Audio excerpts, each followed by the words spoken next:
Salut ChatGPT. Je suis actuellement en studio d'enregistrement et j'aimerais te présenter ce nouveau concept du podcast, le géomagicien. Tu sais aussi bien que moi ce qu'est un géomagicien et j'aimerais que tu, souhaites la bienvenue à notre audience dans ce premier épisode et que tu expliques quel est le concept de ce podcast géomagicien et de quoi nous allons, parler.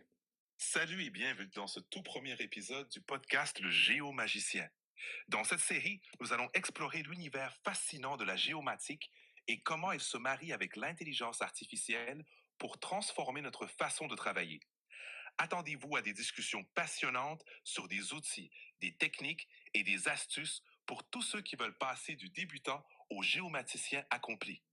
Alors, préparez-vous à découvrir comment la magie de la géomatique peut changer votre monde professionnel. Super, merci pour cette intro. Du coup, tu penses quoi toi du métier de géomaticien là en 2025? En 2025, le métier de géomaticien va sûrement continuer à évoluer rapidement.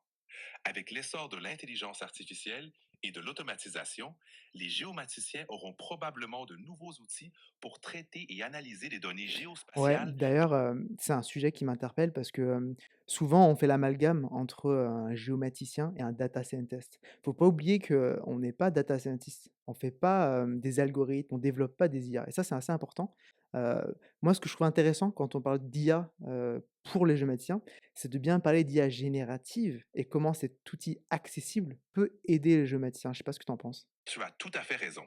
C'est crucial de faire la distinction entre le rôle d'un géomaticien et celui d'un data scientist.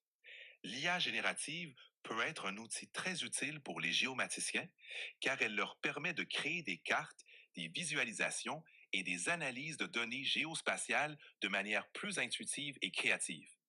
C'est un moyen d'augmenter leur productivité et de mieux répondre aux besoins spécifiques de leur projet. Carrément, ouais, d'accord et moi, il y avait un cas qui m'avait assez interpellé. C'était, pour la création de données, où on était parti, de rien du tout et on avait demandé à ChatGPT de générer, un tableau, Excel à partir de communes où je disais: «Bah, vas-y, crée un tableau Excel avec des communes, pour chaque commune, tu vas me mettre le nombre d'habitants» et en fait, ce tableau, on l'avait ensuite exploité directement, dans QGIS, hein, avec en ajoutant, une couche de type, texte délimité et on se retrouvait finalement avec, nos communes cartographiées avec le nombre d'habitants et on avait fait derrière notre analyse spatiale, pour mettre un code couleur selon le nombre d'habitants. C'est un excellent exemple d'utilisation de l'IA générative pour enrichir les données géospatiales.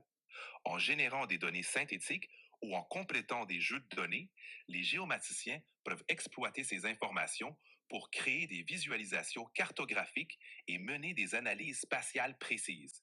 Merci C'est à beaucoup, pour cette, remarque. Du coup, je propose de clôturer ce premier épisode. Merci à tout le monde de l'avoir, suivi et puis, peut-être que l'IA a un petit message, pour vous dire au revoir. Merci à tous d'avoir écouté cet épisode inaugural du podcast Le Géomagicien. J'espère que vous avez apprécié notre discussion et que vous êtes enthousiaste à l'idée de découvrir comment la géomatique et l'IA peuvent enrichir vos projets. À bientôt pour un prochain épisode. Ciao.